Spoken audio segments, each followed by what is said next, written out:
PowerPoint on? There we go. There we go. Nice seeing it.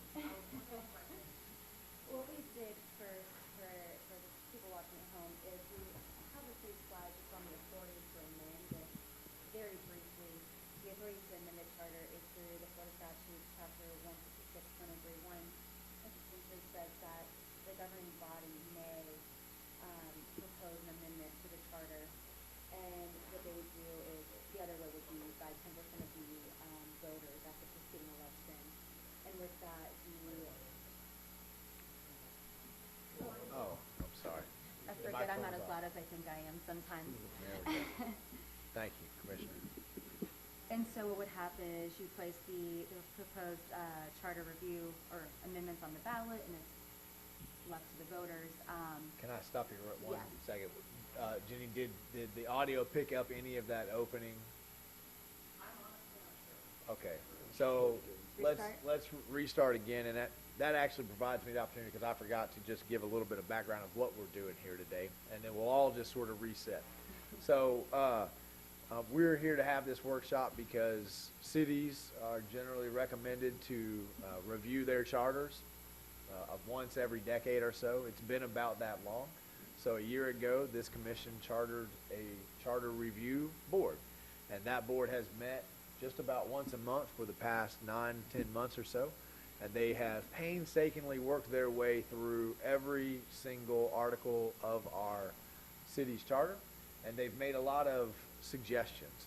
I would say the bulk of the suggestions that they have made have been to reduce the verbiage and the language to get our charter into a simpler format that's accessible to everyone. They've had a couple of key principles that have guided them. One of those key principles that I think the attorney is about to get into is that if state statute supersedes our authority, we should just reference the state statute and not try to create a conflict between the city and the state. So we're here tonight to hear about what that charter review committee has talked about.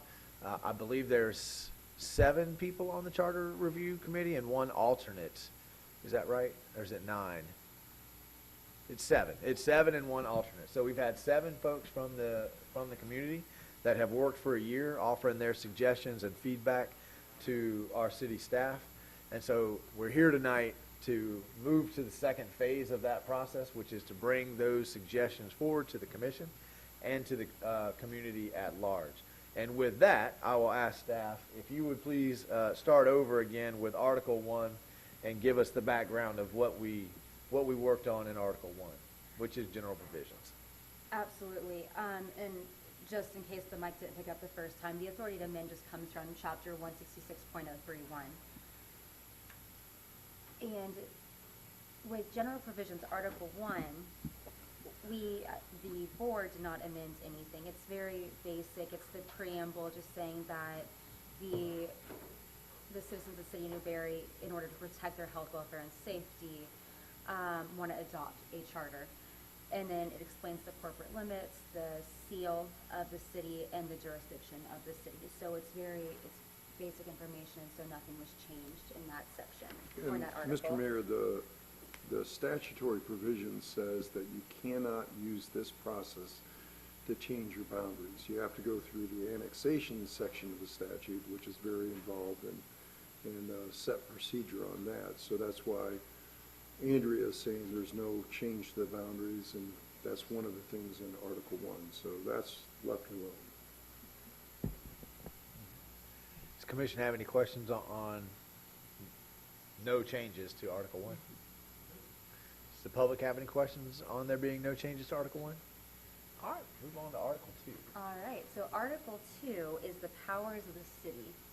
And in Article 2, there were no substantial changes. As you can see, we removed an and changed where it said the powers of the city shall be construed liberally in favor of the city, limited only by constitution, to limited only by state constitution. And there's no substantive changes there. Okay, same question. Article 2 just cleaned up some verbiage. All right, let's get into Article 3, which is where we may have some conversation for tonight. So Article 3 is pertaining to the mayor, and can I give a precursor to this one? Because I did spend some time speaking with the community about Article 3.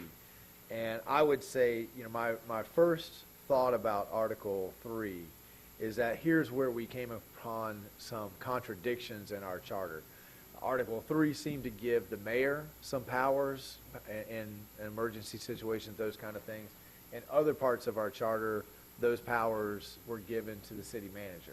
So, the way I have phrased it to the community is that, we operated basically under the same charter for most of our existence, and then we tried to move the city into the 20th century, but we kept one foot in the old way. So, the mayor used to run the town, and the commissioners used to run a department. We weren't quite ready to jump all the way into a professional manager style of government in that first charter change, and you see that reflected in our charter where it has those seeming contradictions. So I'm all in favor of the changes that the Charter Review Board has suggested to make here, because they clarify throughout who's in charge, who has authority in each situation. There are a couple of other things in here that I'm sure that we're going to go over, but first and foremost, I believe that our charter should be clear on who has authority in any given situation. So I want to just say that the changes have my endorsement here, and I see no problem with them. The way the mayor's position has evolved, at least in my experience, having experienced what you just said, the mayor, who was effectively the city manager at one point in time, all the department heads were city commissioners. Then we evolved to a more of a city manager type relationship, which was, part of the evolution that we've seen over the last 30 years here. But what I see your position doing right now, Mr. Mayor, is that you're able to speak to the other commissioners. So there's specific Attorney General opinions which say because you don't have a vote, one would think you are without power.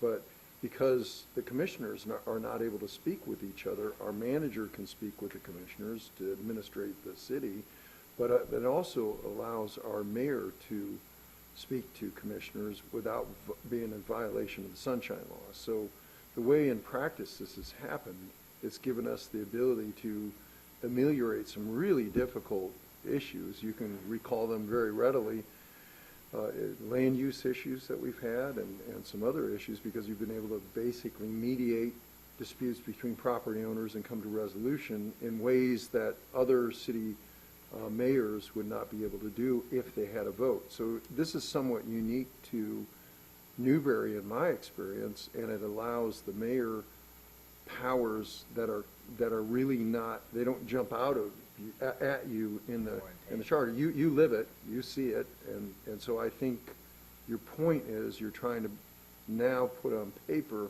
what goes on in practice. Absolutely. And protect the city, because there's other changes in here that speak to those sunshine issues that we were able to make that I think really tighten up the language.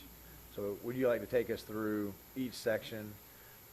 Absolutely. So section 6, what we did here is we really just clarified that we're a commission city manager form of government, and essentially that states that we're going to have a professional manager who's appointed to handle the day-to-day, to help with budgets, preparing agendas, bringing recommendations to the commission, but the ultimate power and authority to set policy still rests with the commission. And so section 6, we just clarified that.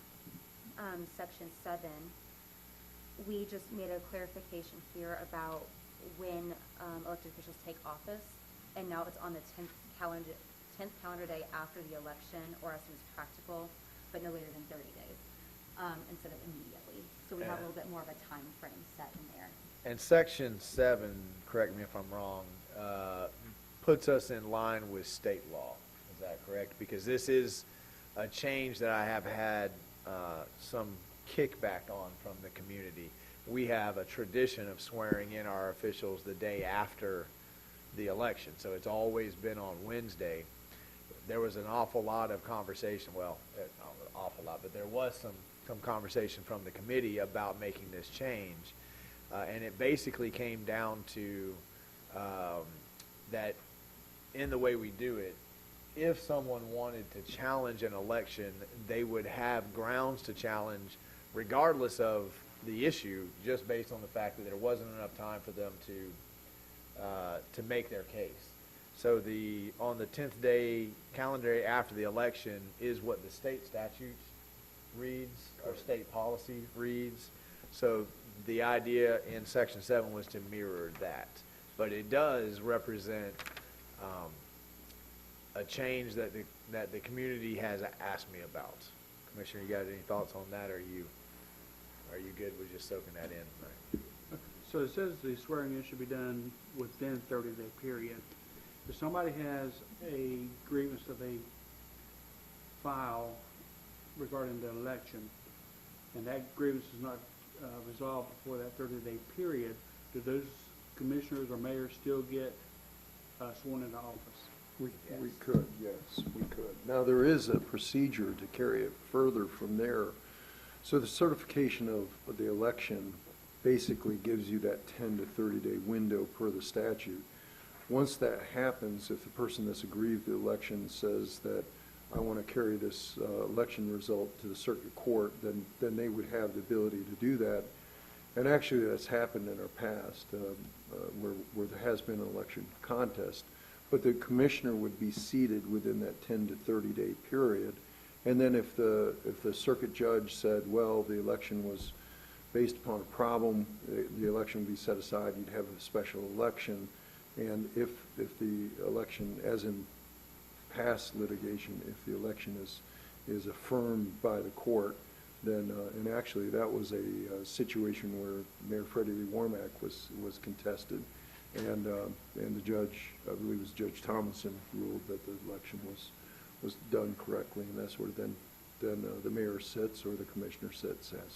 But that gives us the time to do this. And the other problem that we were seeing is that having the certification of the election by that next morning, we were trying to do too many things too quickly, and so this gives us the time to have our canvassing board actually meet and certify the results. If there's a recount, if we're within a certain percentage, there's a recount provision, and so it gives everybody the time to do that. So that's what this provision is intended to do. Now, it's not written that it has to be within 10 days. It says 10 days or before. That's right. So, I mean, if the commission agrees to have it the next day, then you would have it the next day, or? Well, it says on the 10th calendar day after the election. So it's a time frame, my apologies, Yeah, Mr. go ahead. Mayor. It's a time frame between 10 and 30 days. So on the 10th day or as soon as practical thereafter, but no more than 30 days. So if the 10th calendar day fell on a Sunday, then you could have it on the 11th. But, and you know, a key point for the board, if my memory serves, is that 10 days does not give the sitting person another meeting. Another meeting. So there would be no practical effect, because you wouldn't have, you know, there can always be special circumstances, but there wouldn't be another regularly scheduled meeting in that same time period. So 10 days gives our staff time to do the canvassing. It gives, if there's a contest, it gives somebody the chance to put together their case, and then we would have the opportunity to do an internal investigation on that case, and if there was any merit, we could push it all the way up to 30 days. But the way I read this, and again, correct me if I'm wrong, we would have to swear in who we say is the winner by that 30-day period. So after that, they would have to carry on their case themselves through other avenues. And the statute, Mr. Mayor, actually, and I'll read it for you, it's 102.168 of the Florida statutes. Except as provided in section 102.171, the certification of an election or nomination of any person to office or the result on any question submitted by referendum may be contested in the circuit court by any unsuccessful candidate for the office or nomination thereto, or by any elector qualified to vote in the election related to such candidacy, or by any taxpayer, respectively. Such contestant shall file a complaint together with the fees prescribed in Chapter 28 with the clerk of the circuit court within 10 days after midnight of the date the last board responsible for certifying the results officially certifies the results of the election being contested. So that's why we put that 10 days in there. Usually we count our election and certify the results that night. That's the typical process that we have, so that the clock starts, 7 o'clock hits, and the polls are closed. We count our votes almost immediately, certify the election. Canvassing board, I believe, sits in here typically, and then certifies the election results. And so that would start the clock ticking for the 10 days. Within that 10th day, if there's no petition that's been filed, then the commissioner, the mayor, takes a seat and there's no contest. Even if there's rumblings about it, you haven't done what you're supposed to do in the statute. Now, if the person that has the complaint actually is the commissioner or mayor at the time, would they in any way, shape, or form be represented by the attorney for the city if they filed a complaint? My job is to represent the city, not the mayor and not the commissioners. That may happen tangentially.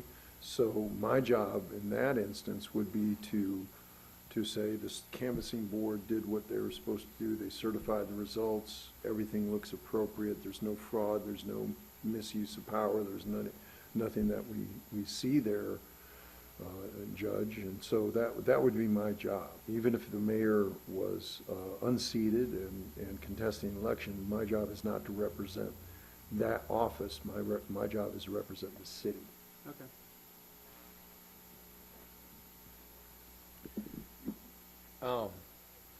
Will you take section 8? Oh, sure. So Not section much there. 8 is just a clarification. We changed national elections to federal elections. Whereas she's just saying who qualifies to run for the mayor seat, and one part of the qualifications is being able to vote in city, state, and federal elections. So it's a non-substantive change. And the language in section 8 mirrors the language for the city commissioner. So we really tried to make sure that when we were talking about any elected official, we were simply duplicating the language in both sections so there wasn't any problems there. I'll take section 9. Section 9 is, and let's see if section 9 and 10 are all coming out.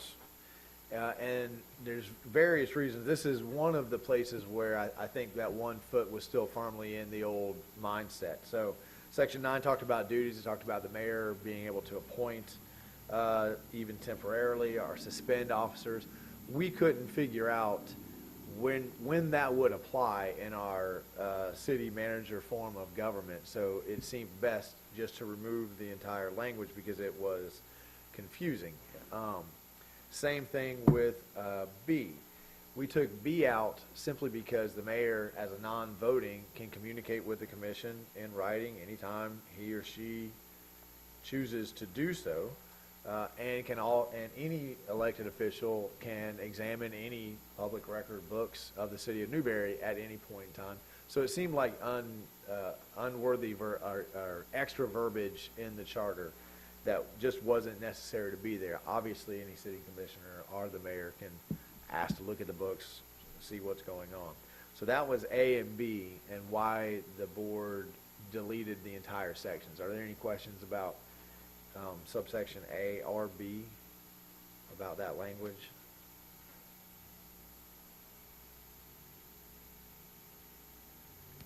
I would say C is the same thing. It talks about the mayor appointing non-elective officers, and that was kind of strange verbiage. What's a non-elective officer? That clearly would seem like a managerial role if they don't work. If they work, they're not an executive officer, they work for the manager. So we took that out, as well as also confusing. Mr. Mayor, I think the question also was to legal staff. Okay, looking at A, B, and C, when does this ever happen? And the answer is I've been here since 1980, and my partner was here for 16 years before that. So if we look at the last 50 years, A, B, and C has never come into play. So given the fact that we've had half a century of experience where that's never happened, my suggestion is also probably it's never happened before that as well. It's just, I think that also was an influence on the Charter Review Board in looking at this, well, in practice, does this ever happen? What do we do and how do we do it? It just doesn't come into play.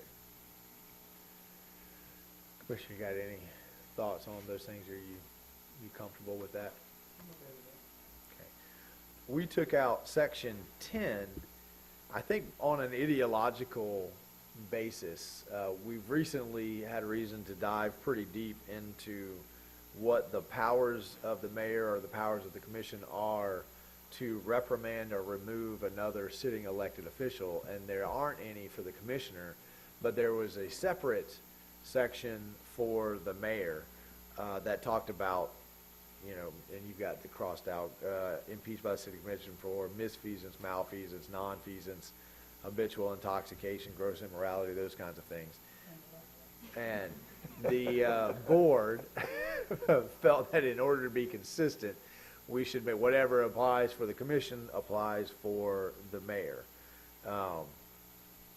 Any thoughts about, you want to put an impeachment on the commission?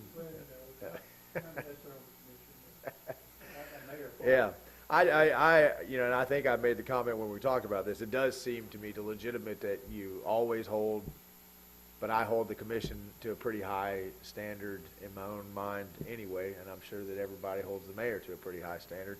It seems like any of these things would be a cause for some conversation. Mr. Mayor, the other reason that this was deleted is that we have the provisions in Florida statute. It's 100.36(1). Any member of a governing body of a municipality or charter county, hereinafter referred to in this section as a municipality, may be removed from office by the electors of the municipality. And then if you look down as to why they can be removed, it's malfeasance, misfeasance, neglect of duty, drunkenness, incompetence, permanent inability to perform the official duties, and conviction of a felony involving moral turpitude. That means moral turpitude being a crime of dishonesty, like a theft or something like that. And so Florida has a fairly complicated process that you undertake to remove a commissioner or to remove the mayor. First of all, you have to be in office for at least a quarter of the length. You can't say, just because I'm aggrieved by this election, I'm going to remove somebody. That's not sufficient.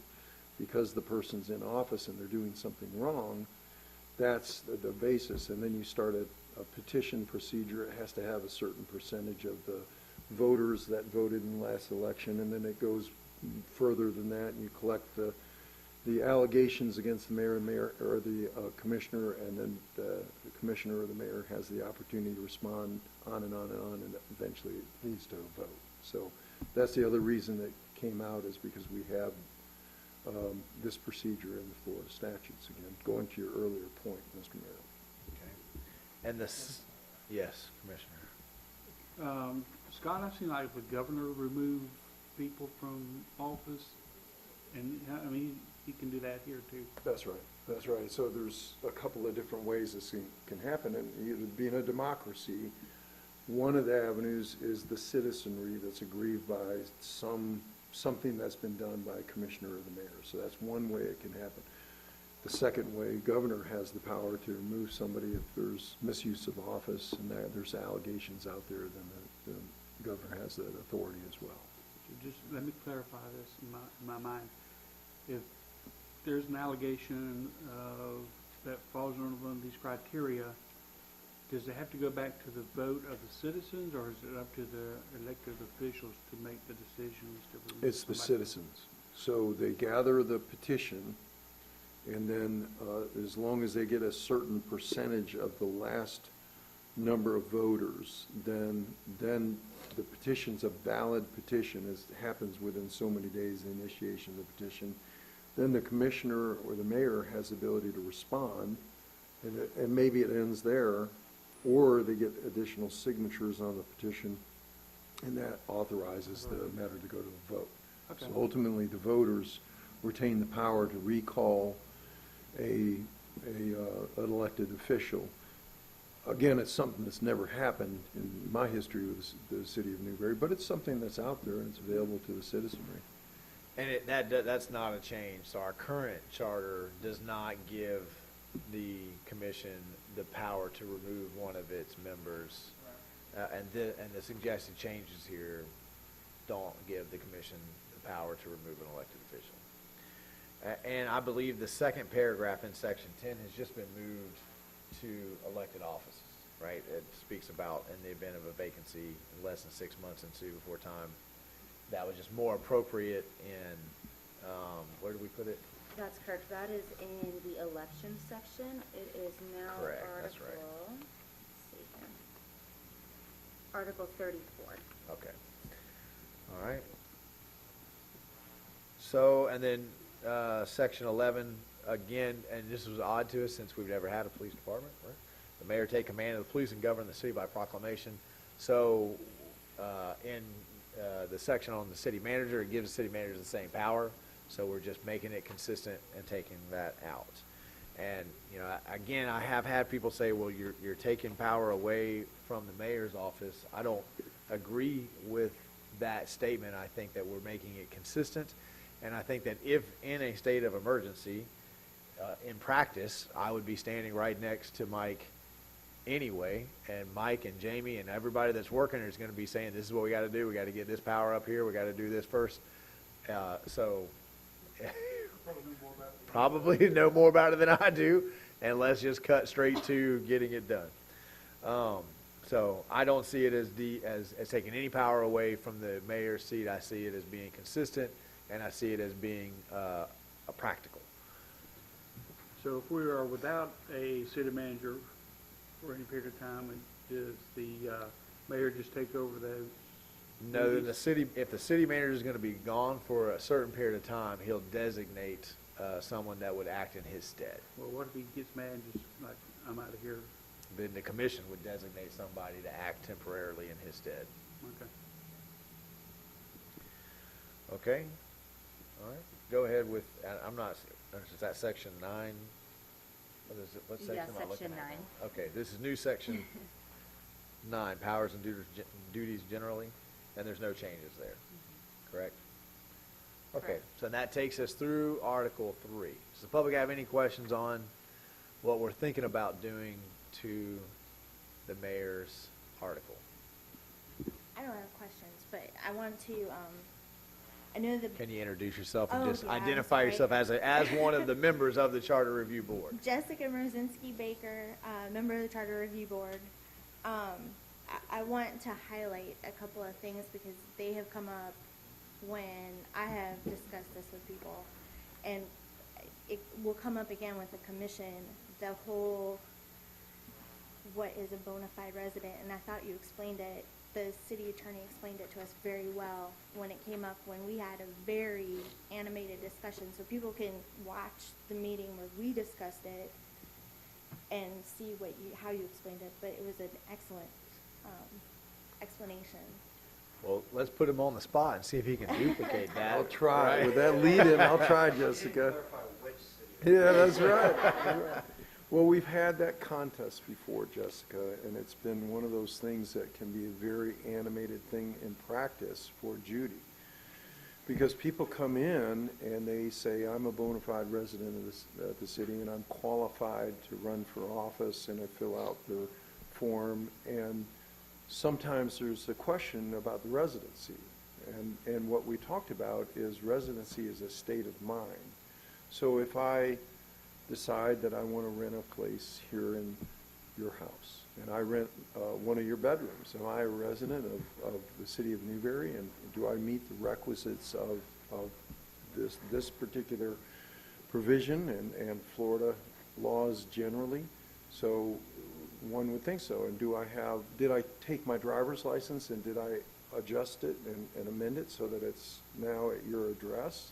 Is there a rental agreement? All of those things would be issues that would indicate, is my voter ID card, does it show your address? All of those things would be in the mindset of residency. And another example, if somebody decides that they want to join the military and they're stationed in Afghanistan or somewhere far-flung Are they still a resident of the city of Newberry? The answer possibly is yes. Did they keep their driver's license here, their voter ID? Do they intend to return here when their tour of service ends? And so residency, when you look at it, becomes a state of mind. Now, in practice, Judy doesn't weigh that scale. It's not her job to go out and investigate this and say, okay, let me see your lease that was entered into, or let me see the voter ID card. She takes an affidavit that you sign at face value, and then as long as it meets those requisites, you can then qualify to run for office. Now, if a citizen says, no, wait a minute, Scott, you really weren't living at Jessica's house, it's all a facade, then they have the right to sue me through this contest of election thing that we just talked about a little while ago, and they could say, we think that you're really not a resident of the city of Newberry, and you should not be on our commission because you're not really a resident. It's all a fraud or a facade, and then you have that contest. The judge ultimately makes that determination, not Judy. So that's how the process works. And hopefully I did as decent a job as last go. It was the same exact explanation as last time. And I thought it was great because, like, one of the things we discussed in great detail was whether somebody had to be a resident within the city limits and what that meant, and what being a resident actually meant, and the bona fide, and it being pretty much the standard that it's a bona fide resident, and the hurdle that it is to prove someone isn't a bona fide resident. So that has come up, I know, and I know we talked about it amongst the 7 of us, so I thought that was just kind of important to highlight. Well, being a trained lawyer, you know that bona fide is a term of art in the law, so it connotes something to us. Right. But that's not always, like, the easiest to put into, like, a concrete explanation. And the other thing I wanted to highlight, because it'll come up again later too, was that one of the things we discussed when we deleted the portion about impeaching the mayor for public drunkenness was that Spent a lot of time on that part, yeah. because we have 2-year terms, and I think that Attorney Maltby said it was like a 28-step process or 27-step. It is. And it would take about 2 years to go through that process. That for most cases where you'd want to get rid of a commissioner, the governor's going to step in and get rid of that person because they've probably committed a serious felony or something else serious. And so with the 2-year terms, it didn't make sense to have a separate policy section to get rid of the mayor or the commission. And that was also an animated discussion, so. It was, yes. Commissioner? Yeah. Speaking of residents, I've had people argue with me that they live in the city of Newberry, but they live actually in Gilchrist County, but they have a Newberry address. So I'm part of the city of Newberry, I got a Newberry address. No, you're not, but that's the mindset of some people. It is. And some people do live inside the boundaries, but in unincorporated territory. So that's why this gets so confusing. Yes, ma'am. Peggy Loy, citizen. I just have a question. It says duly, the mayor and further on the commissioners also shall be duly qualified to vote. That means they need to be registered. Is that They do. correct? Correct. Is that one of the things you check? And how would you check that? Do you have a microphone down there, Miss Judy?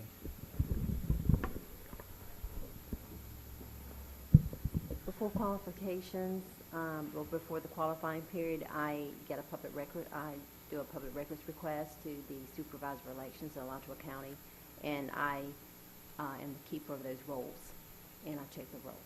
Thank You're welcome. Thank you, Miss Peggy. Any other questions on Article 3? We're going to move to Article 5 then, and This is ordinances and resolutions, and I would say that the second guiding principle that the board took beyond simply trying to eradicate conflict, and eradicate conflict within the charter and eradicate conflict between the city and the state, was to address the issue that we only really come back and look at the charter once every 10 years. So things that we need to have more fluidity in being able to change, they need to be pulled out of the charter and placed somewhere else. We wanted to establish powers. We wanted to establish we wanted to put on a pedestal what we saw as the really important things. Those go into the charter. Things that we need to be able to change because lots of it can happen in 10 years, those need to be handled by resolution or ordinance. So that was another guiding principle that the board brought. And with that, I will allow Jeff to take us through Article 5, please. Ordinances, resolutions. It looks like a lot, but I think we can do this in a timely fashion. I think so too. So in Article 5, Section 18, really all we were doing was some cleanup work. We rephrased the title from distinction between resolutions and ordinances to definitions. And the ordinance and resolution definitions are pulled from Florida Statute 166.041. So we just did some cleanup to make sure they were consistent with that statute. Okay. Any questions there? In Section 19, again, we did some cleanup work. We rephrased the title to adoption of ordinances and resolutions and essentially put in there what every ordinance needs to include.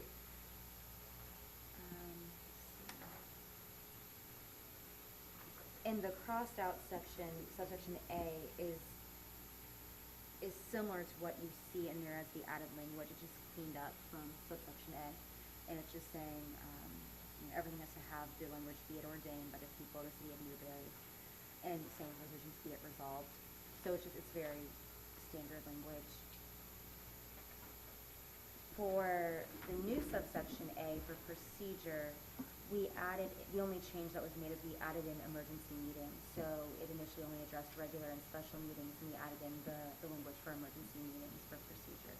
So again, it's a non-substantive change. Any questions there?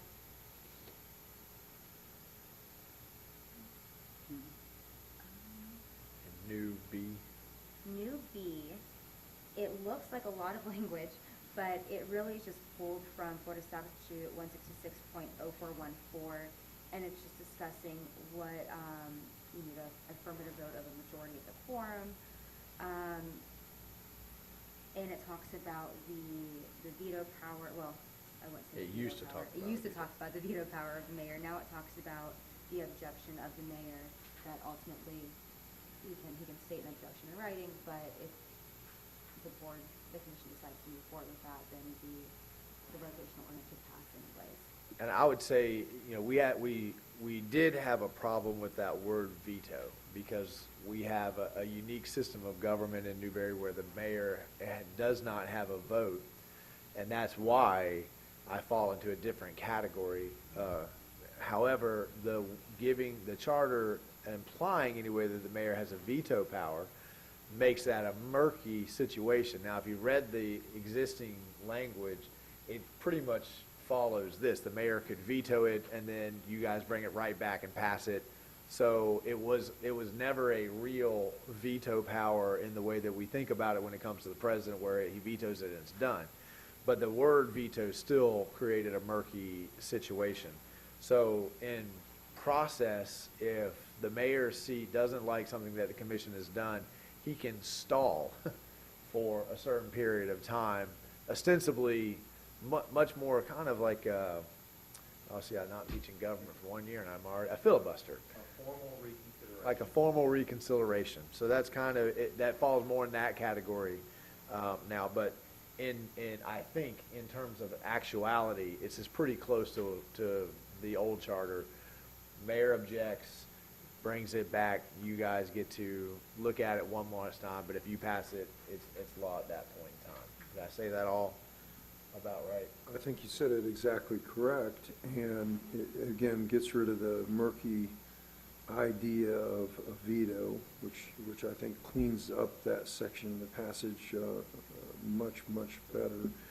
The other thing, Mayor, in your time here as mayor, your time here as commissioner, my time, Monty, same way. We've never had a mayor veto or object. It's just not something that's happened in the Never last 50 happened. I years. didn't know they had the capability to. Yeah, so it just doesn't, it's not really something that in practice makes a lot of sense. So I think that was the other thing that was part of the charter review's cleanup work. The other thing that I'll just note for the commissioners that'll be watching this, or the citizenry, is that this all falls in line with what other cities are doing. When we started the charter review process, you were around for that, Monty, and the Florida League of Cities came to us and made a presentation, and they brought us 9 or 10 charters from other cities that were about the same size as Newberry around the state.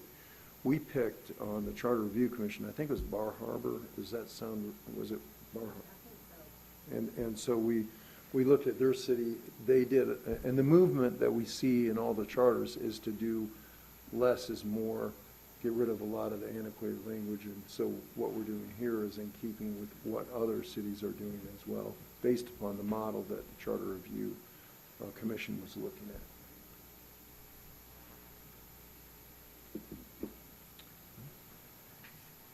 Why don't we pause, see if the public have any questions, comments on that section? Okay. Well, we'll go to C, recording. I do have one question. Oh, go ahead, Commissioner. When we're talking about a quorum, that has to be, in order to have a quorum, you gotta have 3 commissioners. Correct. Okay. That's all.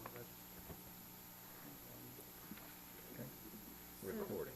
Subsection C, what we did here is we removed section 26, emergency measures, and section 27, the title of section 27, record of ordinance and resolutions, and essentially put a state law reference in there because that's all governed by state statute, 166.041. And any time that we're governed by a statute, the board felt that it was cleaner to remove that and allow it to be addressed by state statute. Other than that, the remainder of subsection C remains the same about upon final passage, how an ordinance is going to be recorded in the ordinance book and the resolution book. Okay. Any questions there? All right.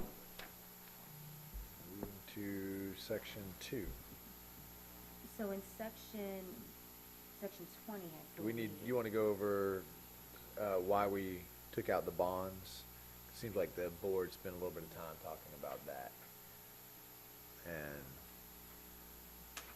we same reasoning that it's covered by state law, so we referenced that. But revenue bonds, it seems like we had a deeper conversation about bonding and bonding issues, why that rose to the level of being in the charter anyway.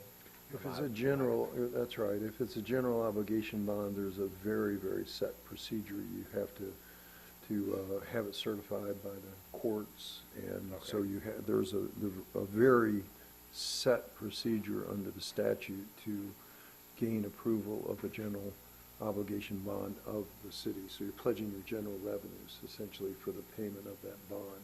Now, if it's a revenue bond, then there's another section in statute that takes care of that. And we used to do revenue bonds, like for instance, if we were building a sewer system, then the revenues from the sewer system are going to fund the payment on the bond. So that's one procedure that we've used a long, long, long time ago. Pretty much anymore, we just go to the lending source and we have a loan that we approve and go forward with it. So we use other financing mechanisms now, but all of this is very statutorily driven. Okay. All right. Proceed. So after that section, what was initially, section 21 now, all the way through the remainder of Article 5 has been removed.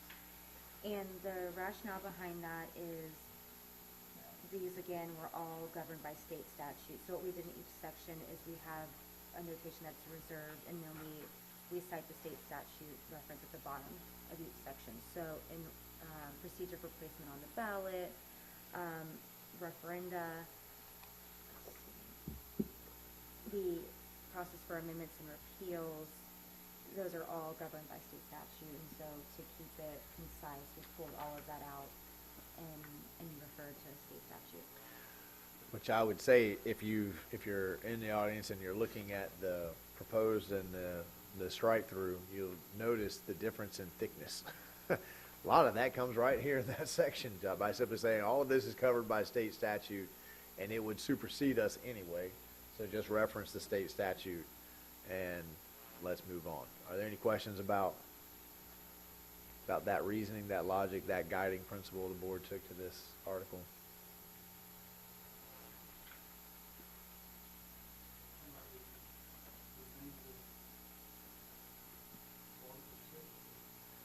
That is pretty much the remainder of Article 6, was all those different procedural. I'm sorry, Article 5. I'm sorry. Yeah, I was with him mentally. Yeah.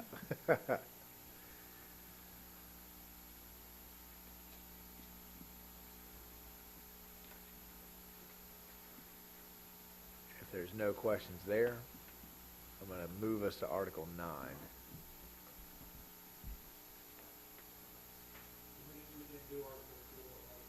We skipped. Article 4 and Article 6, I think, will be more substantive conversations. So it would be beneficial to have the whole board here for those. I think, they'll be more like Article 3, where we'll have multiple things that we want to talk about. I think 3 is the least of the substantive issues, though. I think the article covering the mayors is, in my view, pretty straightforward. Mr. Mayor, do you have anything to add to that? No?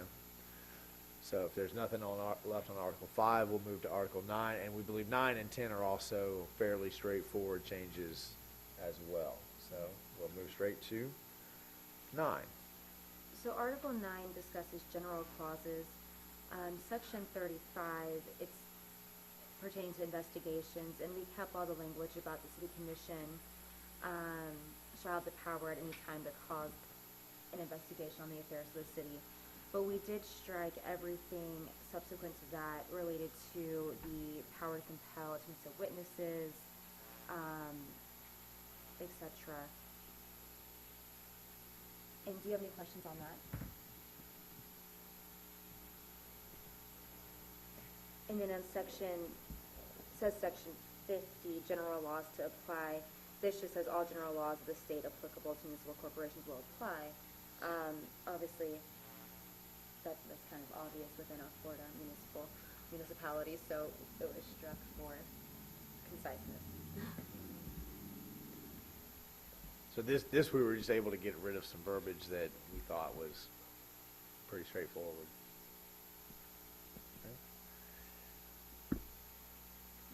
And then we've added a severability clause. That's very common in charters. Essentially, it's just saying if one part of the charter is found to be an invalid provision, it does not invalidate the remainder of the charter. And Section. that's pretty much, we've got conflicting laws. Right, and then conflicting laws is just saying that all laws and parts of laws, insofar as they are in conflict or inconsistent with the provisions of this charter, are hereby repealed. So anything a previous charter, previous ordinances that conflict with what the updated charter would state would be repealed. What we call that is legalese, Yeah. basically. So you see it in contracts all the time, and in the other charters that we looked at, the model charters had these provisions as well, so we added those. And how does that, remind me, Scott, how does that process work? So let's say the commission adopts this charter, they move it forward to the public votes in favor of it, we have a new charter. That's right.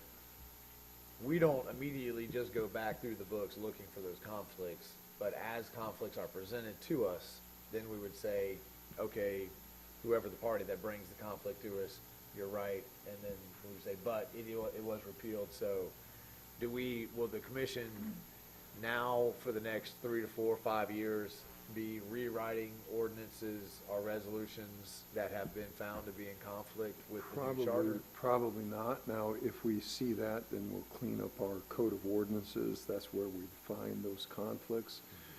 But this makes our existing charter based upon the law, basically on the Florida statutes. And, you know, you start with your home rule powers that comes under the Florida Constitution, and then you move to 166, is where a lot of the home rule powers are then enunciated through the Florida state statutes. And then you look to our code of ordinances. So all of those things really should mesh. And based upon where we're at, we're in pretty good shape with our code of ordinances. All right. Any questions? Now, when we started here, it was can't spit on the sidewalks, tie your horse up to the post in front of the, got to tie your horse up. Yeah. Yeah, yeah. And I've got some of those old charters. We've still got that stuff. Yeah.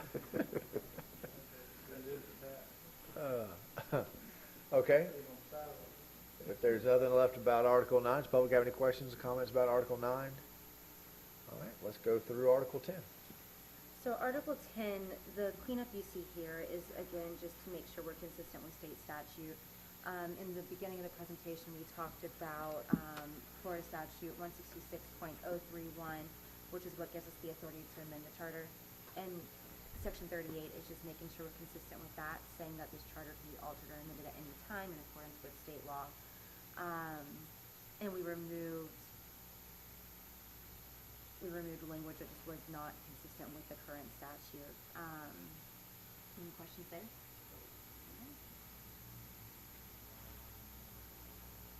I believe that would take care of Article 10's major changes. There was some cleanup as far as advertising of a referendum, and we just, again, referenced state law.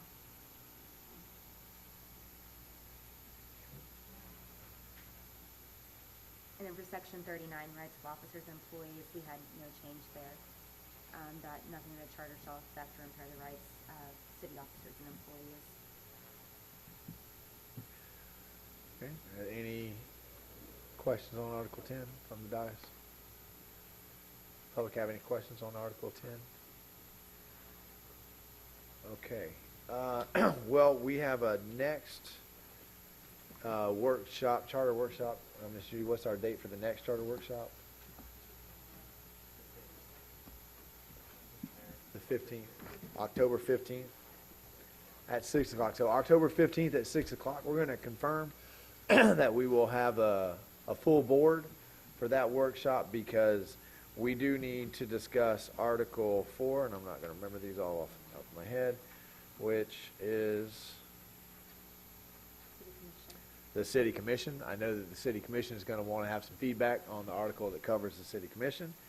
Article 6 is the executive officers. We had a lot of conversation about executive officers, and we have made some substantive changes or suggested changes in Article 6.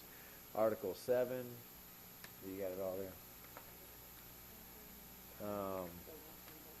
there, is the city elections. And again, I think that out of those three, those are not the more, I don't want to use the word controversial, because I don't think many of these things were controversial, but things that the board spent a lot of time talking about. So that may end up being a kind of a longer workshop, since each one of those I think will have a little bit more conversation. Remember that we have tentatively scheduled a third workshop if the commission needed, or if the conversation went so long that we needed to break that up into two. So we may end up needing to do that, but October 15th is the next charter review workshop. We will be publishing some videos that just give real quick summaries of what we are suggesting to try to help get the word out and educate the folks on what's going on here. We understand that it's a lot to work through, especially if you're not a lawyer. So we're trying to break it down into small bits and segments. Tonight we kind of got through a lot of the stuff that was fairly straightforward. the October 15th will have a lot of substance. Are there any final comments from the dais before we adjourn this workshop? I have a question. So when will the changes in the charter be put on the ballot? It's one of the things we have to talk about. Likely it'd be, you don't want to have a special election for something like this.